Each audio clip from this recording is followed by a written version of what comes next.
En junio de 1941, Adolf Hitler tomó una decisión que desconcertó tanto al enemigo como a sus propios oficiales y que potencialmente cambió el curso de la guerra para siempre. Ordenó a sus generales invadir la Unión Soviética, uno de los aliados más valiosos de Alemania desde 1939. Esto no solo abrió un nuevo y innecesario frente de batalla, sino que también presentó a los ejércitos alemanes varios desafíos.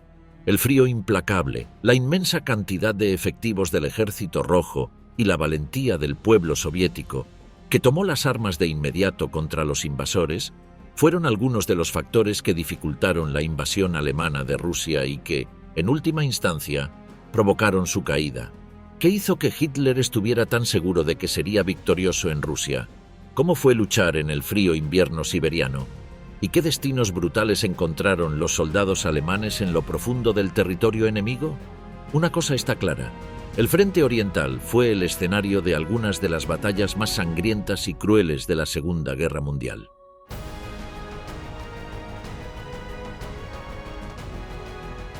Operación Barbarroja, arrogancia o genialidad militar de Hitler.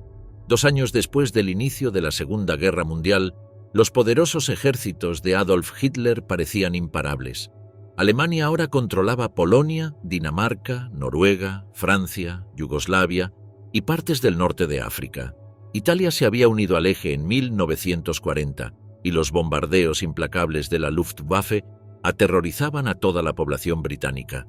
Además, el 23 de agosto de 1939, Alemania y la Unión Soviética firmaron un pacto de no agresión que se conoció como el Pacto Molotov-Ribbentrop. El acuerdo incluía una prohibición de atacarse mutuamente durante 10 años. Menos de 2 años después, Hitler estaba listo para romper el pacto y enviar a sus tropas a una de las matanzas más insensatas y brutales de la Segunda Guerra Mundial.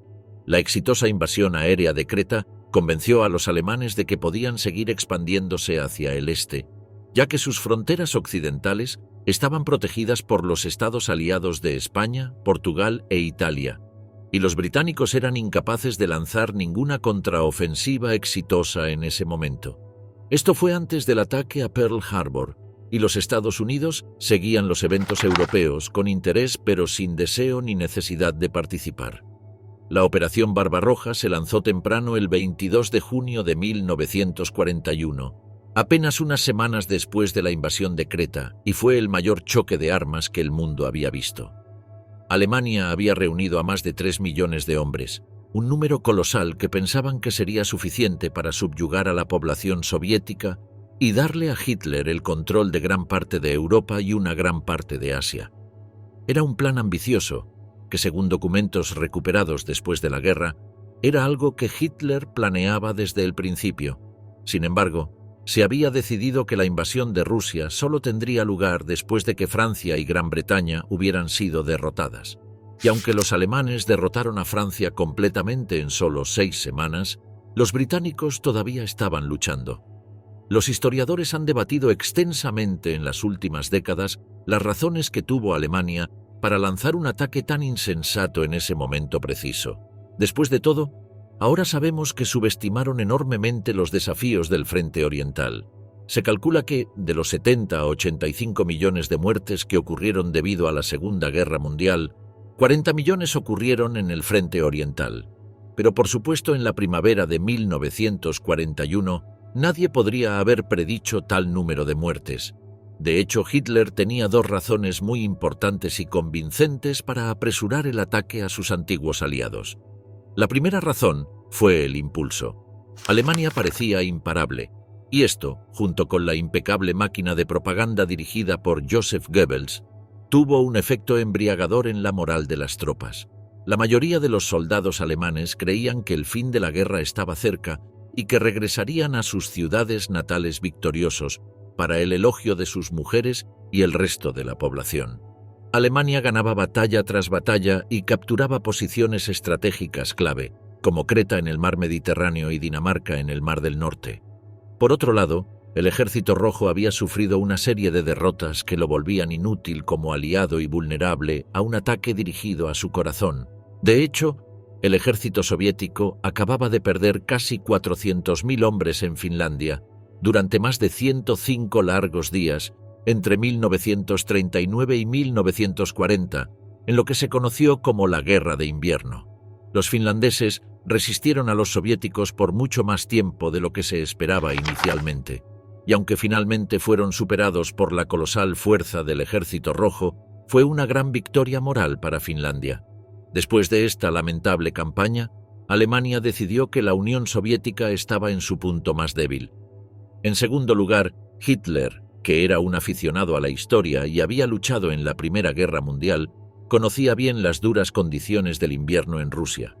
Si se movía rápidamente, como lo hizo en Francia, calculaba que Leningrado y Stalingrado caerían en las primeras semanas de la campaña y que Stalin se vería obligado a firmar un tratado de paz antes de que terminara el verano. Las recientes campañas exitosas en la península balcánica y Escandinavia significaban que una parte importante de la mano de obra, las armas y los vehículos de Alemania, estaban ahora relativamente cerca de la frontera soviética, lo que ayudaba a la logística de la Operación Barbarroja. Todo esto convenció a Hitler de que era el momento de actuar. De lo contrario, tendría que esperar un año completo, y entonces podría ser demasiado tarde. El problema era que la Unión Soviética era más de 10 veces el tamaño de Francia y los Países Bajos, y Alemania tenía una fuerza solo ligeramente mayor que la del año anterior, cuando Hitler atacó en el oeste. Además, no tenían fuerzas Panzer sustanciales, las unidades de élite alemanas que habían sido la punta de lanza de la victoria en Francia. Al igual que en Francia, la mayoría de las tropas alemanas avanzarían hacia Rusia a pie y a caballo. La diferencia era que el frente de ataque para la Operación Barbarroja tenía alrededor de 1.200 millas de longitud. El objetivo de la Operación Barbarroja no era menos que la aniquilación completa del Ejército Rojo. Esta era una tarea difícil incluso para un ejército lleno de confianza y con recientes victorias. La invasión también debía ser llevada a cabo con una violencia brutal. Según Adolf Hitler, la campaña oriental era más que una simple contienda de armas. Era una lucha entre dos visiones del mundo. El Estado Mayor de la Wehrmacht, los servicios armados alemanes, ya había elaborado un plan para tomar las tierras agrícolas de Ucrania. Esto significaría dejar morir de hambre a entre 20 y 30 millones de ciudadanos soviéticos, pero la Alemania nazi lo veía como una guerra de supervivencia, por lo que esto se consideraba lamentablemente aceptable. También se debía exterminar a la dirigencia e intelectualidad soviética. Hitler les dijo a sus generales que tenían 3 meses para ganar esta victoria, después de lo cual volverían al oeste y se ocuparían de Gran Bretaña de una vez por todas. Pero las cosas en el frente oriental estaban lejos de ser tan sencillas. Política de tierra quemada. El doloroso avance de Alemania en territorio enemigo. Una fuerza abrumadora a lo largo de lo que inicialmente era un frente de 500 millas, arrancó grandes trozos de territorio soviético en la primera quincena de batalla, mientras los ejércitos alemanes avanzaban, mientras que, en el aire, la Luftwaffe golpeaba a las fuerzas aéreas del Ejército Rojo. Los estados bálticos fueron rápidamente invadidos en el norte, mientras que en el centro gran parte de la antigua Polonia fue arrasada. Una vez más, los ejércitos alemanes parecían imparables. Stalin fue tomado por sorpresa y no reaccionó al principio, pero después de evaluar la situación cuidadosamente, comenzó a planificar la resistencia. El 30 de junio formó un gabinete de guerra, el Comisariado del Pueblo para la Defensa, y al día siguiente habló a la gente, apelando a su patriotismo. Al mismo tiempo, los servicios de seguridad se unieron bajo el Comisariado del Pueblo para Asuntos Internos y se ordenó intensificar aún más la represión contra el derrotismo y los desertores, y asegurarse de que no hubiera relajación en la lucha por la supervivencia. El 19 de julio, Hitler ordenó que Leningrado en el norte y Ucrania en el sur fueran las prioridades y que sus 2 únicos grupos Panzer, que actualmente avanzaban hacia Moscú, fueran enviados para ayudar en estos esfuerzos, una vez que Smolensk, a 360 millas al suroeste de la capital, fuera aplastado. La capital soviética sería dejada a la Luftwaffe, aunque su líder, Hermann Göring, advirtió que no había suficientes bombarderos disponibles para hacer el trabajo. Mientras tanto, Stalin ordenó que se convocara a otros 5 millones de hombres al Ejército Rojo. Los soviéticos habían sido horriblemente derrotados en las primeras etapas de Barbarroja, pero no habían sido completamente vencidos. El avance alemán dependía cada vez más de la red ferroviaria, pero la Unión Soviética operaba con un ancho de vía diferente. Esto significaba que los alemanes no podían usar los ferrocarriles existentes y necesitaban cambiar las vías meticulosamente mientras se movían hacia el este. Además, Stalin había ordenado una política de tierra quemada mientras el Ejército Rojo se replegaba en el territorio soviético. Todas las fábricas, puentes, tierras agrícolas e infraestructura debían ser destruidos para que los alemanes no pudieran utilizarlos. El 24 de junio, Stalin también ordenó el establecimiento de un consejo para la evacuación. Bajo su mando, la mayor parte de la industria de la URSS debía ser trasladada a los Urales, a 600 millas al este de Moscú. A principios de agosto, esto ya estaba en marcha y al final resultó increíblemente efectivo. A medida que avanzaba el ejército alemán, se encontraba sin carreteras, infraestructura o suministros que pudieran ser confiscados. Para llevar a cabo la orden de tierra quemada de Stalin y el Consejo para la Evacuación, se formaron batallones de destrucción en las áreas de primera línea, con la autoridad para ejecutar sumariamente a cualquier persona sospechosa. Los batallones de destrucción incendiaron aldeas, escuelas y edificios públicos. Como parte de esta política, el Ejército Rojo y la Policía Secreta Soviética masacraron a miles de prisioneros antisoviéticos. La policía secreta estaba a cargo de los prisioneros de guerra. Eran responsables de llevarlos desde la línea del frente, donde fueron capturados, hasta los campos de prisioneros de guerra en el interior de Rusia. Pero como la mayoría de los transportes se utilizaban para el esfuerzo bélico, la policía secreta de Stalin decidió ahorrar recursos haciendo que los prisioneros marcharan a través de las frías estepas rusas. En Ucrania y Bielorrusia Occidental, 60.000 personas fueron obligadas a evacuar a pie. El recuento oficial soviético tenía más de 9.800 supuestamente ejecutados en las prisiones, 1.443 ejecutados en el proceso de evacuación, 59 muertos por intentar escapar, 23 muertos por bombas alemanas y 1.057 muertes por otras causas. No todos estos prisioneros eran alemanes. Muchos eran prisioneros políticos que habían sido capturados antes de que comenzara la guerra. En total, la Unión Soviética mató a casi 1 millón de nazis capturados. De los 90.000 capturados en la batalla de Stalingrado, la más sangrienta de toda la campaña, solo 5.000 alemanes tuvieron la suerte de ser enviados de vuelta a su país con vida. La clave para entender este baño de sangre radica en el hecho de que las autoridades soviéticas no castigaban, y a veces incluso alentaban, la brutalidad contra los prisioneros alemanes. No estaban cometiendo crímenes de guerra ni violando tratados internacionales, sino apenas haciendo un servicio a la madre patria al eliminar a los cerdos fascistas de la tierra. Con el avance de la guerra, la administración política del Ejército Rojo intentó limitar la práctica de matar prisioneros, ya que podían ser valiosas fuentes de inteligencia que se podrían usar contra el enemigo, pero sus esfuerzos fueron infructuosos. En la batalla, los hombres y comandantes del Ejército Rojo no se molestaban en capturar soldados y oficiales. Se conocen casos de cautivos que fueron estrangulados y apuñalados hasta la muerte con cuchillos o bayonetas. Al ver que no podían detener a sus soldados de asesinar a los alemanes capturados, el Ejército Rojo optó por tomar un enfoque administrativo, pidiendo a los oficiales que al menos hicieran un inventario de las armas y pertenencias personales tomadas de los nazis muertos. El asedio de Leningrado, una desgarradora muestra de crueldad. El puerto del Mar Negro de Kiev en el sur fue capturado por los alemanes el 19 de agosto. Fue otra victoria masiva, pero sería la última. Hitler ahora acordó que el esfuerzo principal debía centrarse en Moscú, pero esto involucró un enorme redespliegue de fuerzas, lo que tomó tiempo. Las expectativas de Hitler de una victoria rápida fueron destruidas.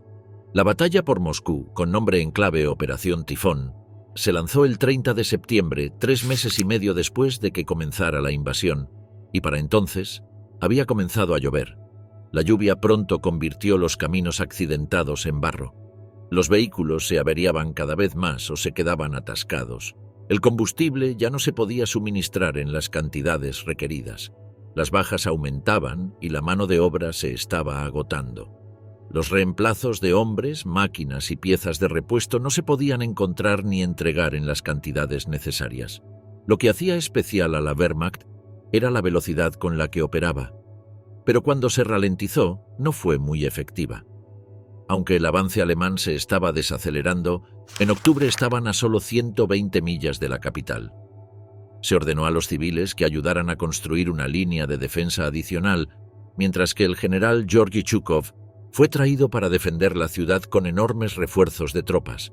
Al mismo tiempo, más industria e incluso archivos estatales fueron enviados al este, a los Urales. Los alemanes continuaron acercándose a la ciudad, pero la lluvia había dado paso a la nieve y a una dramática caída de las temperaturas para las que simplemente no estaban preparados. Solo en la Luftwaffe alguien había pensado con antelación y había ordenado ropa de invierno. El ejército no tenía ninguna. Mientras tanto, al norte, el objetivo principal del avance alemán era Leningrado, con la ayuda de las tropas finlandesas. Los alemanes planearon reducir Leningrado a polvo con artillería y bombardeos. La hambrienta población civil sería deportada al este, las tropas defensoras destruidas y luego la ciudad sería arrasada con cargas de demolición. No habría piedad. Los alemanes atacaron Leningrado en agosto de 1941. En los 3 meses negros siguientes de 1941, 400.000 residentes de la ciudad trabajaron para construir las fortificaciones de la ciudad mientras continuaban los combates, mientras que otros 160.000 se unieron a las filas del Ejército Rojo. Por toda la ciudad se formaron batallones de trabajadores e incluso unidades de escolares que se unieron para cavar trincheras mientras se preparaban para defender la ciudad. El 7 de septiembre, la 20ª División Motorizada Alemana capturó la ciudad de Schlisselburg, cortando todas las rutas terrestres hacia Leningrado. Los alemanes cortaron los ferrocarriles hacia Moscú y capturaron el ferrocarril hacia Murmansk, con la ayuda finlandesa para inaugurar el comienzo de un asedio que duraría más de 2 años. El asedio se convirtió en uno de los más largos y destructivos de la historia, y posiblemente fue el asedio más costoso de la historia debido al número de bajas sufridas a lo largo de su duración. Se estima que 1,5 millones de personas murieron como resultado del asedio, en lo que efectivamente fue un genocidio perpetrado por el ejército alemán. Cuando Hitler estuvo seguro de que no quedaban caminos hacia y desde la ciudad de Leningrado, ordenó la destrucción final de Leningrado sin tomar prisioneros, y el 9 de septiembre, el grupo de ejércitos norte comenzó el empuje final. En 10 días había avanzado a 11 kilómetros o 7 millas de la ciudad. Sin embargo, el empuje sobre los últimos kilómetros fue muy lento y las bajas aumentaron.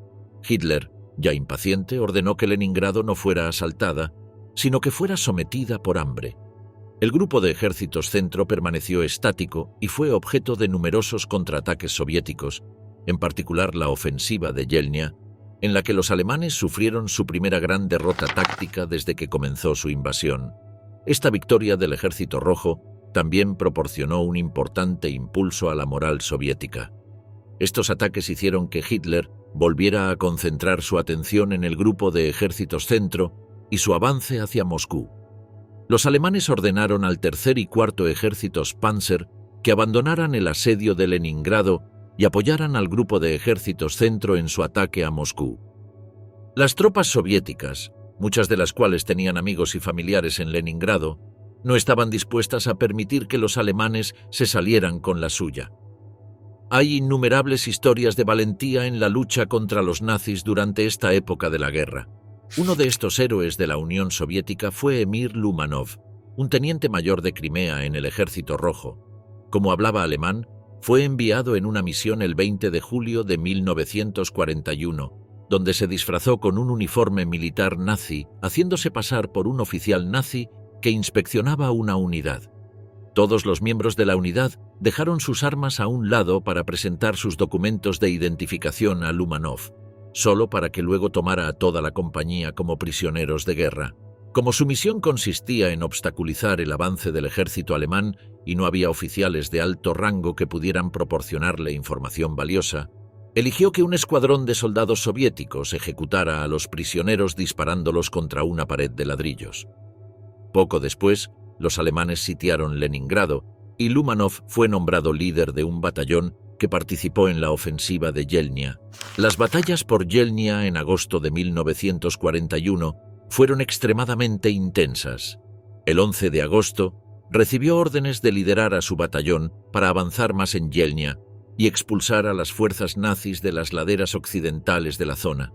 En solo un día de batalla, su batallón mató a 200 nazis. Después de recibir órdenes de avanzar más hacia el este, capturaron 2 tanques y 4 cañones antitanque de los nazis. Para el 31 de agosto, su batallón se estaba quedando muy bajo en municiones y se quedó sin comida, pero continuó liderándolos en la batalla, en la que se estaban enfrentando a fuerzas numéricamente superiores. En 4 días lograron romper el cerco, pero Lumanov murió en el fragor de la batalla el 5 de septiembre de 1941. Había quitado varias vidas alemanas en el proceso. El sufrimiento de los que estaban en Leningrado es difícil de comprender. Más de 1 millón habían perecido para el comienzo de la primavera de 1942.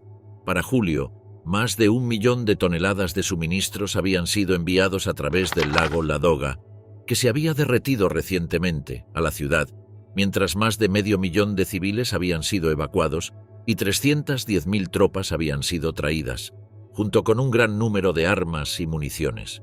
En un acto de desafío llamativo, fueron estas armas, junto con las de la flota báltica soviética, las que pudieron silenciar la artillería alemana a principios de agosto para permitir la celebración de un concierto en Leningrado. Este impresionante logro fue la primera interpretación en la ciudad de la recién compuesta Séptima Sinfonía de Dmitri Shostakovich, llamada así por la ciudad de Leningrado. Para todos aquellos que se atrevieron a salir a escuchar este increíble concierto, la Filarmónica de Leningrado tocó en perfecta armonía con las armas rusas. Milagrosamente, ni una sola bomba alemana cayó cerca. El evento, transmitido por todo el mundo, fue una impresionante victoria propagandística que tocó una fibra vital para el patriotismo soviético. Sin embargo, el asedio de Leningrado aún continuaría durante otro año. En total, el asedio alemán de Leningrado duró 2 años, 4 meses y 3 semanas.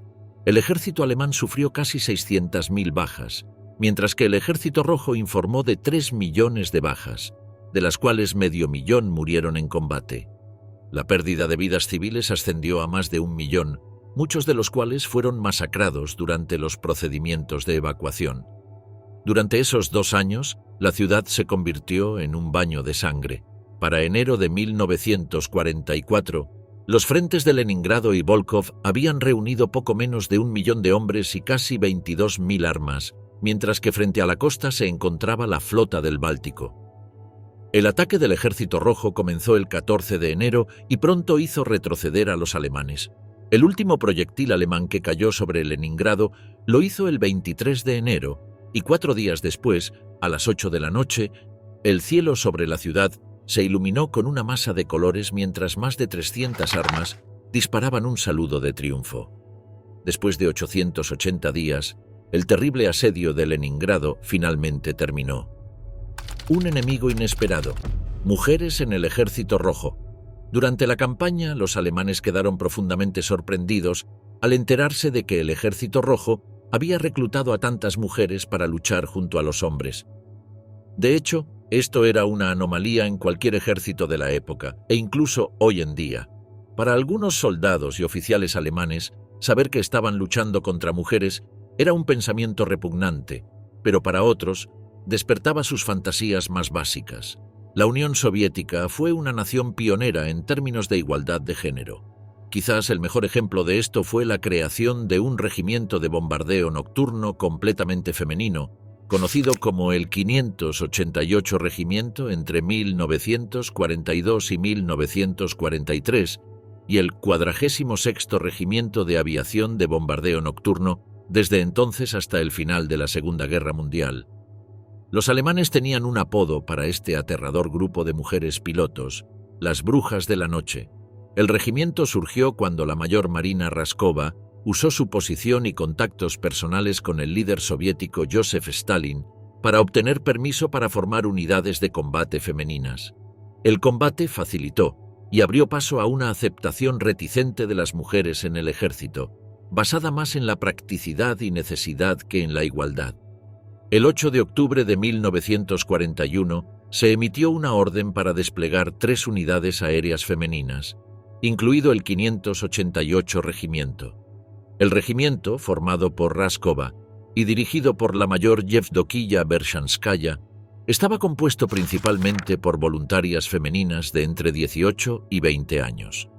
Las mujeres del 588 Regimiento rápidamente se hicieron conocidas por sus hazañas atrevidas. Una técnica de ataque de los bombarderos nocturnos consistía en ralentizar el motor cerca del objetivo y deslizarse hacia el punto de lanzamiento de la bomba con solo el ruido del viento revelando su presencia. Los soldados alemanes pensaron que los aviones en ralentí que se acercaban sonaban como escobas y, por lo tanto, llamaron a las pilotos brujas de la noche.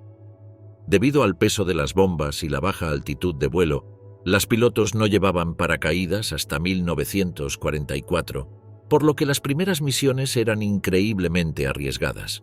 En conjunto, las brujas de la noche realizaron más de 23.000 salidas y lanzaron más de 3.000 toneladas de bombas sobre las fuerzas enemigas. Se calcula que más de 800.000 mujeres soviéticas sirvieron en el Ejército Rojo durante la Segunda Guerra Mundial. Las soldados femeninas que estuvieron directamente involucradas en el combate lograron una fama internacional particular.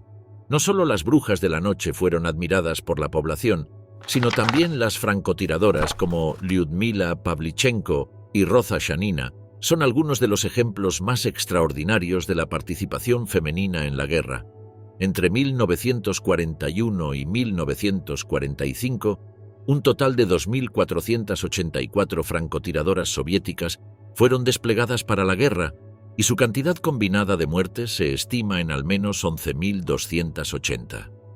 Al principio, cuando Alemania atacó a la Unión Soviética el 22 de junio de 1941, miles de mujeres se presentaron en las oficinas del Ejército Rojo para ofrecerse como voluntarias, pero la mayoría de ellas fueron rechazadas ya que no tenían experiencia en el campo de batalla y se consideraban no aptas para el combate. Sin embargo, después de las grandes pérdidas frente a la Operación Barbarroja, las actitudes tuvieron que cambiar, asegurando un papel más importante para las mujeres que querían luchar. El alto mando del Ejército Rojo permitió que las mujeres fueran reclutadas y se incorporaron en gran número a unidades médicas y auxiliares, pero también a batallones de combate. Sin embargo, más de la mitad de estas mujeres trabajaban en el servicio médico de las Fuerzas Armadas soviéticas. Representaban el 41% de los médicos de primera línea y el 100% del personal de enfermería. Las que estaban cerca del frente realizaban sus funciones en condiciones especialmente difíciles y en constante peligro mortal. El personal médico-militar solo estaba detrás de la infantería en términos de número de bajas en combate. Por esta razón, miles de mujeres fueron galardonadas con el estatus de heroína de la Unión Soviética, siendo elogiadas y queridas en sus comunidades una vez que terminó la guerra. Pero para otras, fue una historia completamente diferente. Alrededor de 6 millones de mujeres soviéticas murieron durante el transcurso de la guerra, alrededor de 2,5 millones de las cuales estuvieron involucradas en la guerra partidista contra los nazis ocupantes. La mayoría de las veces, los nazis no llegaban a ver los rostros de sus verdugas femeninas. Las mujeres en el Ejército Rojo sobresalían en la precisión del francotirador. Esto no solo significaba tener una puntería excelente, sino también permanecer sin ser detectadas durante largos periodos de tiempo. Más de 2.000 mujeres fueron entrenadas como tiradoras y desplegadas en algunos de los campos de batalla más peligrosos, lejos de sus compañías y requeridas a permanecer inmóviles durante horas para evitar ser detectadas y esperar el tiro perfecto. La ex maestra de jardín de infancia Tania Baramsina registró 16 bajas en el frente bielorruso antes de lanzarse en paracaídas detrás de las líneas enemigas, donde mató a otros 20 antes. Cuando fue acorralada en un refugio mientras atendía a algunos compañeros heridos, defendió la posición todo el tiempo que pudo, a pesar de estar en gran desventaja numérica. Cuando los primeros 3 soldados alemanes corrieron hacia el refugio, ella abrió fuego con una ametralladora, matándolos. Cuando se acercaron más atacantes, ella abrió fuego adicional, decidida a luchar hasta su último aliento o hasta que se quedara sin municiones. Esto fue exactamente lo que sucedió, y la valiente soldado finalmente se encontró sin más armas para usar. Después de quedarse sin granadas para lanzar a sus atacantes, quedó indefensa cuando 2 soldados alemanes entraron en el refugio por detrás y lanzaron sus granadas, hiriéndola antes de entrar. Los alemanes la arrastraron por el cabello antes de torturarla brutalmente. Con una crueldad interminable, los soldados apuñalaron a Baramsina y la mutilaron con bayonetas, mientras ella juraba en voz alta que pagarían por sus crímenes. Fue brutalmente golpeada con las culatas de los rifles alemanes hasta que apenas estaba viva. Fue en ese momento cuando a uno de los alemanes se le ocurrió la idea de dispararle en la cabeza con un rifle antitanque, destinado a perforar varios centímetros de acero. Fue asesinada a quemarropa, y su cabeza y cuerpo eran prácticamente irreconocibles cuando el resto de su batallón la encontró a la mañana siguiente. Valentía partisana y resistencia antinazi. Para la Unión Soviética, la invasión alemana fue conocida como la Gran Guerra Patriótica. Apelar a los conceptos tradicionales rusos de patriotismo había sido una estratagema eficaz de Stalin, pero los hombres y mujeres del Ejército Rojo también fueron obligados a seguir luchando por niveles extraordinarios de brutalidad. Detrás de los ejércitos en avance, había tropas especiales que barrían las áreas recién recuperadas y arrestaban a cualquiera sospechoso de colaborar con los alemanes de cualquier manera. Estas tropas también se ocupaban de los desertores o de aquellos que cometían cualquier otra infracción. Un nuevo teniente fue ejecutado en Stalingrado porque varios de sus hombres habían desertado antes de que él hubiera llegado a su puesto. Pero mientras que los soldados a veces necesitaban mucho aliento para avanzar, la población civil mostró un asombroso grado de organización y valentía. Tan pronto como los nazis invadieron la Unión Soviética, la gente en la mayoría de las ciudades y pueblos se organizó para luchar contra los invasores. Cuando los altos mandos soviéticos se enteraron de este movimiento de patriotas autoorganizados, hicieron arreglos para apoyarlos y ayudarlos a participar en operaciones de estilo guerrillero. El 29 de junio de 1941, el gobierno emitió sus primeras instrucciones a los órganos estatales y de partido locales para establecer unidades partisanas en cada distrito ocupado por el enemigo para crear, como afirmó Stalin, condiciones insoportables para el enemigo. Gran número de civiles soviéticos y ex-soldados que habían huido de los avances alemanes o de alguna manera escaparon de sus garras, para la primavera de 1943 se habían convertido en bandas particularmente viciosas y cada vez más efectivas de forajidos o partisanos, a veces organizadas desde dentro de la Unión Soviética por el Servicio de Inteligencia Soviético, pero no siempre. Estos partisanos estaban volando líneas ferroviarias y carreteras, atacando convoyes y emboscando a cualquier tropa que pudieran, mientras también pasaban información vital. En efecto, los partisanos se habían convertido en un cuarto servicio armado y dificultaban aún más la ya difícil tarea de suministro para los alemanes. Algunos de ellos se unieron a los batallones de destrucción, encargados de cumplir con la política de tierra quemada de Stalin. Aunque desorganizado y con poca eficiencia al principio, en la primavera de 1942, el movimiento partisano en la Unión Soviética ganó una fuerza increíble. Según los historiadores, hay 4 factores principales que explican el crecimiento del movimiento partisano en este periodo. El primero fue la influencia de la exitosa contraofensiva del Ejército Rojo a las puertas de Moscú. Esto dio esperanza a los ciudadanos prosoviéticos y antialemanes de que el enemigo, que antes parecía invencible, podría ser derrotado. Por esta razón, luchar no significaría tirar sus vidas en una causa perdida. Segundo, las consecuencias de las draconianas, incluso asesinas, políticas de ocupación de la Alemania nazi, que iban desde la adquisición explotadora de alimentos y mano de obra hasta el brutal tratamiento de prisioneros de guerra e incluso la exterminación de partes enteras de la población. Millones de ciudadanos rusos y ucranianos habían estado expuestos a la crueldad de los alemanes, que asaltaron a sus hijas, mataron a sus hijos y hermanos y arrojaron los cuerpos en fosas comunes. Algunos segmentos de la población que hasta ese momento habían tomado un enfoque cauteloso, ahora estaban decididos a luchar contra los ocupantes con todas sus fuerzas. Tercero, durante la crisis militar en curso, el liderazgo soviético se dio cuenta de que necesitaban apoyar activamente a los partisanos, especialmente con el establecimiento de una estructura de mando centralizada. Esto llevó a la creación del Estado Mayor Central del movimiento partisano, encabezado por el jefe del Partido Comunista Bielorruso, Panteleimon Ponomarenko. El Estado Mayor Central proporcionó liderazgo, coherencia y estructura organizacional, y un importante apoyo logístico y de entrenamiento. El cuarto factor fue la infusión de desertores del Ejército Rojo y prisioneros de guerra fugados en las filas partisanas, dando a los destacamentos un impulso muy necesario de mano de obra y habilidad militar.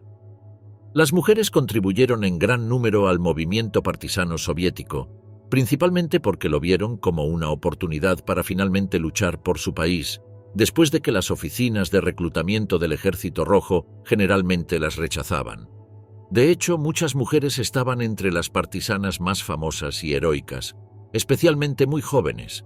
En octubre de 1941, una estudiante de secundaria de 18 años de Moscú llamada Zoya Kosmodemianskaya se ofreció como voluntaria para una unidad partisana. Junto con otros partisanos, Kosmodemianskaya marchó hacia el suroeste hacia Naro-Fominsk, cruzando la línea del frente hacia territorio ocupado por los alemanes. Minaron carreteras y cortaron líneas de comunicación. El 27 de noviembre de 1941, Kosmodemianskaya recibió la asignación de quemar el pueblo de Petrishchevo, donde estaba estacionado un regimiento de caballería alemán. Junto con los compañeros partisanos Boris Krainov y Vasily Klubkov, prendió fuego a 3 casas en el pueblo, pero esto no fue suficiente y fue atrapada sola intentando quemar una 4ª casa. Después de ser arrestada, Kosmodemianskaya fue desnudada, golpeada, interrogada y salvajemente torturada con 200 latigazos. Su cuerpo también fue quemado en varios lugares, pero se negó a dar información. A la mañana siguiente, fue llevada al centro del pueblo con un cartel alrededor del cuello que llevaba la inscripción "Incendiaria de casas". En la plaza central fue ahorcada y dejada para que todos la vieran. Kosmodemianskaya fue la primera mujer en convertirse en heroína de la Unión Soviética durante la guerra, el 16 de febrero de 1942. Aunque joven, Kosmodemianskaya no fue la mujer más joven en convertirse en heroína de la Unión Soviética. Este honor pertenece a otra valiente luchadora de la resistencia, Zinaida Portnova. En 1942, a la edad de 16 años, Portnova se unió al movimiento de resistencia bielorruso, convirtiéndose en miembro de la organización clandestina local llamada Jóvenes Vengadores. Comenzó distribuyendo folletos de propaganda soviética en la Bielorrusia ocupada por los alemanes, recolectando y escondiendo armas para los soldados soviéticos e informando sobre los movimientos de tropas alemanas. Después de aprender a usar armas y explosivos de los miembros mayores del grupo, Portnova participó en acciones de sabotaje en una bomba de gasolina, una planta de energía local y una fábrica de ladrillos. Más tarde se estimó que estos actos pueden haber matado a más de 100 soldados alemanes. En 1943, Portnova fue empleada como ayudante de cocina en Obol. En agosto, envenenó la comida destinada a la guarnición nazi estacionada allí. Inmediatamente sospechosa, dijo que era inocente y comió un poco de la comida frente a los nazis para demostrar que no estaba envenenada. Después de no enfermarse de inmediato, la liberaron. Portnova se enfermó después, vomitando intensamente, pero eventualmente se recuperó del veneno después de beber una gran cantidad de suero de leche. Después de no regresar al trabajo, los alemanes se dieron cuenta de que ella había sido la culpable y comenzaron a buscarla. No fue hasta enero de 1944 que finalmente fue capturada. Fue interrogada por un oficial de la Gestapo en el pueblo de Goriani. El oficial, convencido de que ella era solo una niña inofensiva, bajó la guardia. Portnova tomó la pistola del investigador de la mesa, luego le disparó y lo mató. Cuando 2 soldados alemanes entraron después de escuchar los disparos, también les disparó. Luego intentó escapar del complejo y corrió hacia el bosque, donde fue capturada cerca de la orilla de un río. Después de ser recapturada, Portnova fue torturada. Más tarde fue llevada al bosque y ejecutada. No tenía 18 años en ese momento. En 1958, Portnova fue reconocida póstumamente como heroína de la Unión Soviética. Hay un monumento en su honor en la ciudad de Minsk y algunos destacamentos del movimiento de pioneros juveniles fueron nombrados en su honor. Innombrables crueldades de los alemanes en el frente oriental. Para Hitler y la dirección nazi, la guerra en la Unión Soviética nunca se trató solo de obtener alimentos, petróleo y espacio vital. También había un elemento ideológico, una batalla por la supervivencia en la que los llamados arios alemanes luchaban contra los eslavos inferiores. Para los nazis era una guerra racial. Hoy en día se cree que esto fue desafortunado, ya que fortaleció la unión de los pueblos soviéticos. No todos ellos eran favorables al liderazgo de Stalin o a otras comunidades soviéticas. Por ejemplo, durante la década de 1930, Ucrania había sufrido una hambruna en la que murieron millones de personas. Muchos ucranianos consideraban a Stalin directamente responsable y hasta recibieron a los invasores nazis con agrado, pero aunque algunos fueron absorbidos por la Wehrmacht, muchos más enfrentaron barbaridades. Se quemaron aldeas, se ejecutó a personas y a otros se les hizo prisioneros. Los prisioneros de guerra soviéticos también fueron tratados horriblemente en comparación con los prisioneros de guerra aliados occidentales. Aquellos que no morían de hambre y enfermedad eran forzados a trabajos esclavos. Así comenzó un ciclo de violencia y crueldad apenas comprensible. Esto también ayuda a explicar por qué Hitler decidió invadir la Unión Soviética en primer lugar. El pacto Molotov-Ribbentrop pudo haber sido rentable desde un punto de vista estratégico, pero no cambió el hecho de que los nazis despreciaban a los rusos y los consideraban con un increíble desdén. Además, los funcionarios alemanes fomentaban la violencia y la brutalidad contra el oponente. Basado en una interpretación selectiva del derecho internacional, Hitler creía que, dado que la Unión Soviética no había firmado los acuerdos de Ginebra y La Haya, la mayoría de las actividades violentas que serían consideradas crímenes en otros casos no se aplicaban a los soviéticos. Incluso se creía que los oficiales políticos soviéticos capturados no eran prisioneros de guerra y debían ser fusilados inmediatamente. Otra orden, directamente del alto mando alemán, especificaba que, en caso de que un soldado alemán cometiera delitos contra civiles o prisioneros, las medidas disciplinarias eran opcionales, a discreción del comandante de la unidad. Aunque algunos altos mandos alemanes se negaron a publicar estas órdenes y protestaron ante sus superiores, muchos otros simplemente las llevaron a cabo. Sin duda, la ideología nazi, que era omnipresente en la Wehrmacht, contribuyó a esta actitud, como los soldados en muchos ejércitos que sienten la necesidad de deshumanizar o demonizar a sus oponentes para superar la reticencia natural a matar. Muchos soldados de la Wehrmacht consideraban a los pueblos soviéticos como subhumanos torpes y potencialmente traicioneros. El horror de la guerra en el frente oriental reforzó estas actitudes y naturalmente resultaron en atrocidades. Esta actitud no oficial alemana produjo numerosos casos de brutalidad y asesinato contra prisioneros de guerra y civiles soviéticos, lo que a su vez sirvió para alienar a potenciales aliados, generar una resistencia generalizada y contribuir al surgimiento de una resistencia partidista igualmente brutal. Aunque las políticas genocidas alemanas hacia los judíos, un fenómeno en toda Europa, exacerbaban los horrores en el este, tendían a enmascarar la incidencia de la brutalidad alemana relacionada con la población eslava no judía, que Hitler también consideraba subhumana. Aunque la cantidad de víctimas desafía una definición precisa, casi 3 millones de rusos, bielorrusos y ucranianos sufrieron esclavitud y, frecuentemente, la muerte o lesiones permanentes en Alemania. Otros 3,3 millones de prisioneros de guerra soviéticos murieron de hambre, enfermedades y exposición a la intemperie en campos de prisioneros de guerra alemanes, lo que representó alrededor del 58% del total de soldados del Ejército Rojo capturados. Las políticas oficiales alemanas para la expropiación sistemática de alimentos y materias primas a menudo condenaron a los habitantes que permanecieron en los territorios ocupados a una muerte lenta. Dadas estas políticas, incluso los colaboradores soviéticos sentían poca lealtad hacia los ocupantes.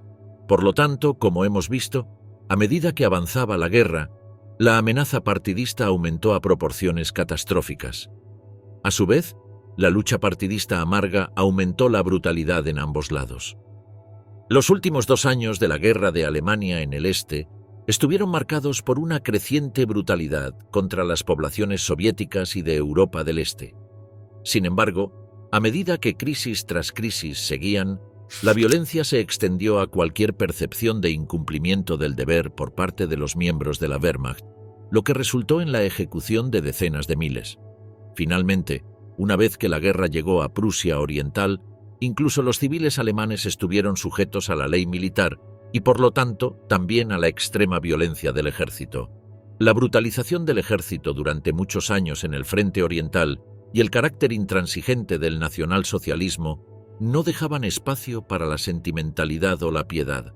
A medida que la violencia dominaba el frente oriental, el costo humano de la guerra aumentó dramáticamente, pero esto siempre fue visto por los nazis como necesario y requería poca justificación dentro del ejército. Tal concepción refleja los objetivos absolutistas de la guerra del nacionalsocialismo, en los que ninguna lista de bajas era demasiado alta al servicio de la victoria o para evitar la derrota. Al final de la guerra, los hombres eran sacrificados a un ritmo tan aterrador que más de la mitad de todas las pérdidas del ejército en el este, más de 3 millones de soldados, se produjeron en los últimos 18 meses de la guerra. El número absoluto de bajas de ambos lados y de muertes de civiles en el frente oriental es casi inimaginable. Decenas de millones de vidas se perdieron debido al odio racial instigado por un solo hombre. Pero este odio resultó ser su caída. Atacar a la Unión Soviética en la primavera de 1941 pudo haber parecido una buena idea, pero eventualmente llevaría al cambio en la Segunda Guerra Mundial y Hitler sería finalmente derrotado. Para mayo de 1941, con Francia derrotada y la mayor parte de Europa conquistada, los nazis tenían un solo oponente: Gran Bretaña. Un año después, los Estados Unidos había entrado en la guerra, y Hitler estaba luchando una guerra sangrienta en 2 frentes, ahora que la Unión Soviética había pasado de ser un aliado a ser un enemigo. La Operación Barbarroja es ampliamente considerada como el evento que cambió la guerra, pero para las personas que estuvieron involucradas en ella, significó mucho más. Algunos de los baños de sangre más horribles y repugnantes en la historia de la humanidad ocurrieron durante estos meses en territorio soviético.